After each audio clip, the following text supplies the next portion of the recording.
Meu nome é José Francisco dos Santos, mais conhecido por Chiquinho, porque não adianta que é Chiquinho mesmo, frente. E eu nasci em Natividade da Serra, que é próxima a Taubaté. E lá eu estudei, lá eu realmente fiquei até os meus 22 anos. Depois eu vim para São Paulo, após prestar um concurso para o Estado, para trabalhar na penitenciária aqui de São Paulo, penitenciária do Estado. Acabei vindo para São Paulo e fico onde estou até hoje, praticamente trabalhando.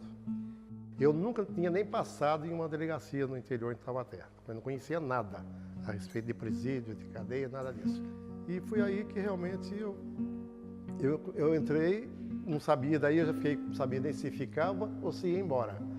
Mas eu falei, já estou aqui, deixa eu ver como é que fica, né? E o Carandiru era um presídio, sempre que um presídio que foi, sempre teve, o governo teve certa preocupação pela quantidade, inclusive, de presos que tinham na época, porque a capacidade era mais ou menos de 3.800 presos e tinha lá uma média de 5.000 na época. Depois passou até para ter 7.800, 7.600.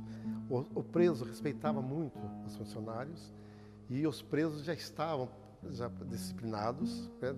Trabalhavam, aqueles que não trabalhavam estudavam e aquele que não estudava não trabalhava e ficava na cela.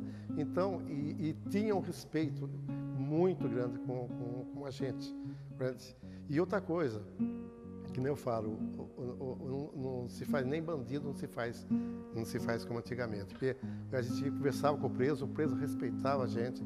Se o preso falava uma coisa para você, você podia virar as costas para ele acreditar que realmente não era pura verdade. Porque tem uma das coisas que me marcou muito na minha época também, foi no dia 29 de março de 1982, exatamente às 12 horas e 30 minutos. E isso aí a gente não tem como esquecer. Eu estava entrando na copa da diretoria da Casa de Detenção de São Paulo, é horário de almoço, e sempre tinha alguns convidados para almoçar, fora os funcionários da casa, diretores da casa, toda a diretoria, né? Entraram 6 presos armados, com revólver, com estiletes, e perdi 2 grandes amigos nesse dia.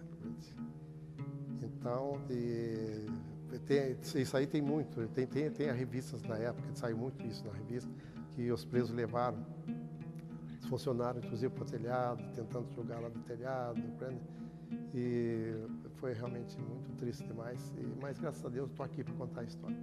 Quando você não via muito preso na janela, não via muito barulho, não via muita conversa, alguma coisa tinha, entendeu? Ali a gente tinha muito conhecimento, inclusive de perceber que eram os líderes mais ou menos também, entendeu?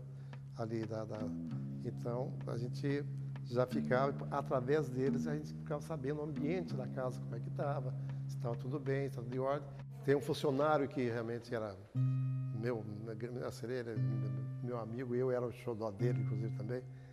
Ele trabalhava na portaria, que é um lugar que menos perigo teria. Trabalhava na portaria da detenção ali. E teve Joãozinho, isso aí eu posso falar porque não tem problema.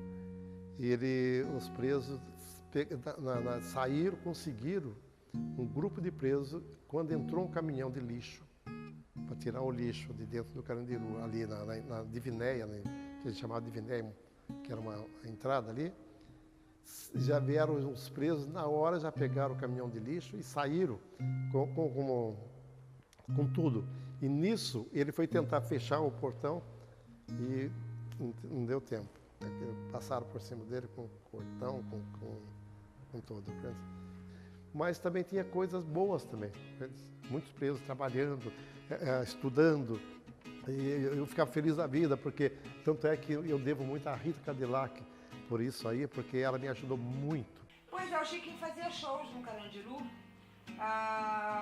e ele sempre contou com o apoio tanto do Raul Gil como de várias gravadoras.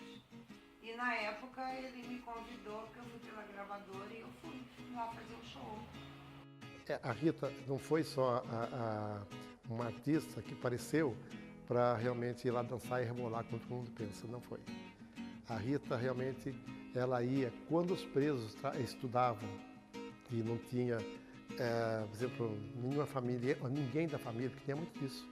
Porque muitas vezes o preso vem de longe, do Nordeste, de outros estados, e não quer nem que a família fique sabendo que ele estava preso. Não, eram shows que eu fazia final de anos lá. E eu sempre brinquei botando 2, 3 calcinhas. Eu botava e brincava que a pessoa, não só lá dentro que eu fazia isso, eu fazia aqui fora também. A pessoa que ganhasse o concurso tinha que tirar minha calcinha com a boca. Mas eu não reparei, juro que eu não olhei assim pra pessoa lá, né, pro interno, eu não olhei.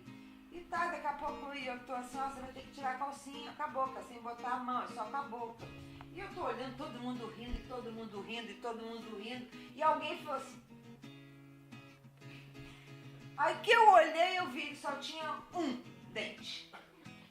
E era aquele dente que segurou a calcinha e ele tirou com a língua. Tem o caso do Carandiru, por exemplo, eu até posso citar o nome dele, porque ele foi um cantor muito famoso, não só aqui no Brasil e fora do Brasil. Vocês não devem, pela idade de vocês não devem ter ouvido falar, mas é Lindomar Castilho. O Lindomar Castilho, ele infelizmente teve um problema sério com a esposa e ele acabou matando a esposa. O caso dele, como é um caso passional, ele não é bandido, não é malandro, não é nada, é um caso passional. Ele foi um dos presos que ele tinha toda a liberdade e ele andava para a casa inteira, porque todos os presos queriam ouvir ele cantar, ele saía com o violão dele, ele andava para a casa toda cantando. E outra coisa, ele, como ele ia ter que ficar bastante tempo, porque é homicídio, né? Ia ter que ficar bastante tempo, daí ele pediu para mim, falou assim, seu Chiquinho, você não podia me ajudar de uma maneira diferente? Eu falei, como? Ele falou assim, eu gostaria de fazer alguma coisa para esses presos também aqui. Daí eu falei, o que você quer fazer? Daí eu falei assim, eu queria dar aula, uma aula de música, dar aula de violão e fazer alguma coisa para eles. Eu falei, então vamos fazer então uma sala aí, e você vai dar aula de violão, e daí falou, pode deixar os violão que eu mando trazer os violão, porque ele tinha muito dinheiro. Daí abriu uma sala e tem a fotografia, inclusive, comprovando tudo isso aí. Ele, inclusive comigo, com todos os presos que eram alunos dele, e ele acabou, muitos presos saíram tocando violão dentro da detenção com ele. Então, teve coisas boas também, assim como tem coisa muito triste, mas teve coisas muito boas também. O Carandiru, a Casa de Extensão de São Paulo, aí no Carandiru, já começou com um processo de... Havia muita reclamação da própria população que morava aqui em volta, e que realmente constantemente estava tendo fuga, estava tendo sérios problemas, por exemplo, de rebelião, essas coisas. Então, a população queria muito, politicamente, começou a forçar um pouco tudo isso. E daí, isso aí foi aumentando cada vez mais essa pressão. E daí, com o tempo, aconteceu aquele fato dos 111, que todo mundo sabe, não precisa contar a história, todo mundo sabe. E com isso, a detenção ficou foi um pouco insuportável, e tanto é que foi sendo condenado praticamente pela ONU e pelo mundo, entendeu? Pelo que tinha acontecido, pela quantidade de presos que existia num lugar só também. Então, o que aconteceu? Daí o governador resolveu realmente acabar com o Carandiru. Aí eu mudei muito, porque antes eu trabalhava com turismo, lá no estado de Taubaté. Depois vim para São Paulo e realmente já entrei diretamente dentro do presídio. Então houve uma mudança muito grande. Eu pensei que, inclusive, não ia dar conta dessa mudança. Mas quando eu vi que eu tinha uma perspectiva muito grande de fazer alguma coisa importante na minha vida, realmente mais do que eu fazia, inclusive ajudando as pessoas, então eu acabei ficando. Eu acho que não é só eu acho que qualquer ser humano, eu acho que tem essa condição de poder ajudar, de poder fazer alguma coisa para alguém que está necessitando, que está precisando, eu acho que está na pessoa.